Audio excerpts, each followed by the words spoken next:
Selamat datang di channel ini. Apa kabar kalian semua? Semoga dalam keadaan baik-baik saja. Sebelum kita lanjut, jangan lupa dukung Mimin selalu dengan cara like, subscribe, dan share guys. Biar Mimin tambah semangat untuk bikin video baru. Di video kali ini, kita lanjut review Kairos untuk episode 3 dan 4-nya. Akhirnya Kim Sojin dan Airi berbicara di telepon dan mereka janjian untuk ketemuan di sebuah kafe. Di saat Kim Sojin teleponan, di situ kita melihat ada Airi di dalam sebuah mobil tahanan yang sedang melintas. Jadi Mimin berpikir apakah dia kembarannya.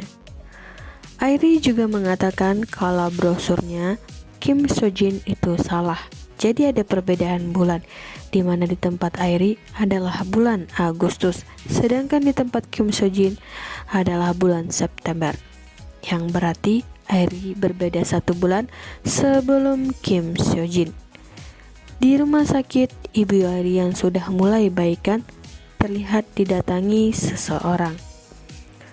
Airi sudah menunggunya di kafe berjam-jam, tapi Sojin tidak datang. Begitupun dengan Sojin, sudah menunggu di kafe yang sama. Tentunya mereka tidak akan bertemu karena perbedaan waktu di antara mereka yang belum mereka sadari juga. Airi dan Kim Sojin sama-sama kesal karena telah menunggu lama di kafe itu. Walaupun begitu, Airi tetap menempelkan posternya Kim Sojin di pamflet. Airi mendatangi rumah sakit dan mencari ibunya. Ternyata ibunya sudah dipulangkan, tapi sampai di rumah ibunya tidak ada. Dia pun mencoba mencari di mana saja dan masih belum menemukannya. Tentang si pengantar paket, polisi berpikir kalau dia hanyalah kaki tangan dan pasti ada seseorang yang dekat dengan Kim Sojin yang pelaku sebenarnya. Kim Sojin mulai menelusuri dari tempat sekolahnya Dabin dan polisi ke rumah pengasuhnya Dabin. Di rumah pengasuhnya Dabin, mereka menemukan baju-baju Dabin di dalam lemari. Pemeriksaan polisi mengatakan kalau pengasuhnya bukanlah pelakunya. Dia hanya pencuri kecil, bukan penculik. Airi sangat bersedih karena ibunya tidak ditemukan. Pesan di antara mereka pun masuk satu sama lain, dan Airi juga menelponnya. Mereka berdebat karena tidak menemukan satu sama lain di kafe yang mereka janjikan. Lagi-lagi Airi membahas tentang tanggal yang salah, tapi mereka berdua belum saling paham juga. Ini adalah si pengantar paket. Dia mengaku kalau hanya mengantarkan paket saja. Kim Sojin langsung menemui si pengantar paket ini dengan emosi. Polisi pun menyimpulkan kalau si pengantar paket bukanlah pelakunya. Kim Sojin kembali bermimpi yang sama di sebuah bangunan yang roboh dan dia terjebak di dalamnya. Itu menjadi mimpi atau traumanya Kim Sojin. Jadi dia terbangun dari tidurnya dan langsung untuk meminum sebuah pil. Lalu dia duduk dan mencoba mendengar kembali rekaman panggilan di HP-nya.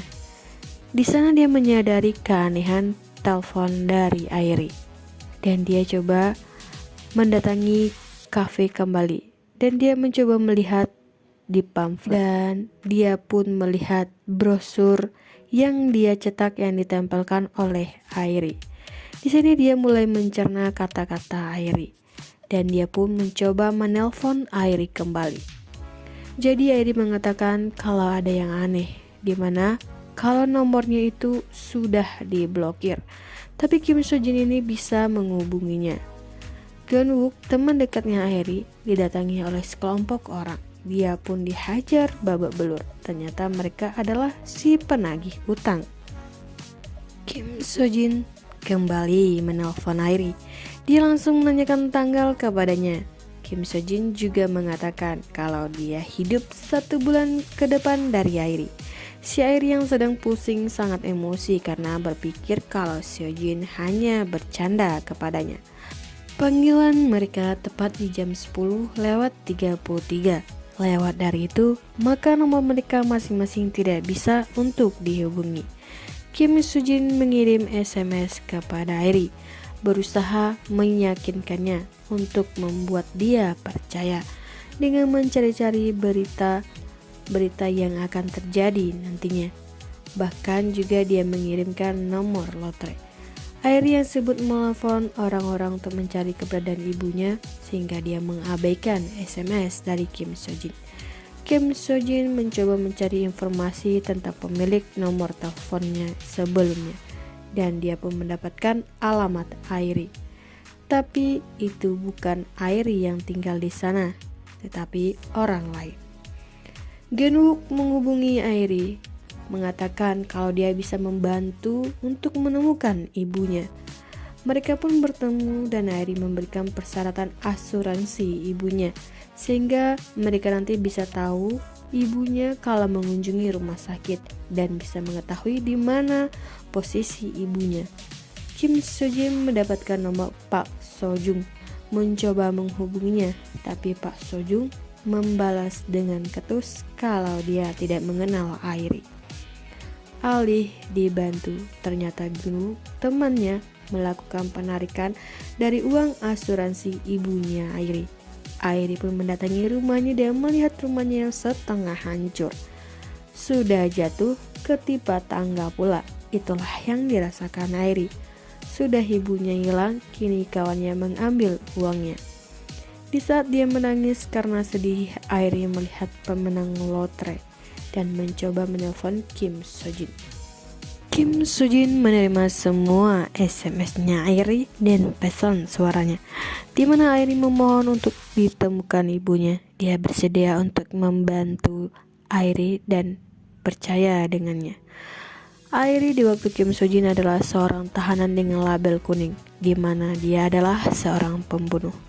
Kim Soo-jin menemui Airi di waktunya, tapi Airi tidak mengenalnya. Jadi Kim Soo-jin mengatakan kepadanya kalau ini bisa diubah. Tepat di jam 10:33 dia menelpon Airi, mengatakan kalau dia tahu keberadaan Genwook dan mengatakan juga di mana yang akan terjadi nanti. Airi akan membunuh Im Genwook. Jadi Kim Soo-jin berpesan untuk jangan melakukan hal gila tersebut. Benar, Han Airi berhasil mengejar Genwook, tapi dia tidak membunuhnya karena dia tidak mau untuk dipenjara nantinya. Kim Soo-jin mencoba mengecek kembali Han Airi di penjara dan dia tidak ada di penjara. Berarti masa depan telah berubah. Kim Soo-jin menelponnya kembali dan mengirim nomor lotre kembali. Benar, dia memenangkan uang 40.000 dan kembali Airi menelpon Kim Soo-jin. Soo-jin mengatakan kalau dia hanya bisa berhubung satu sama lain di menit 10:33, di mana cuman 1 menit. Pertama dia ingin Airi menemuinya di konstruksi Yeoju, tempatnya bekerja. Di kantor polisi ada seseorang yang mengaku menculik Dabin karena Kim Soo-jin telah membunuh anaknya. Siapakah dia? Di kantor Kim Soo-jin, Han Airi mencoba untuk bertemu Kim Soo-jin dan Kim Soo-jin mendatangi Han Airi di rumahnya. Oke deh, sekian dulu Kairos episode 3 dan 4. Bye bye.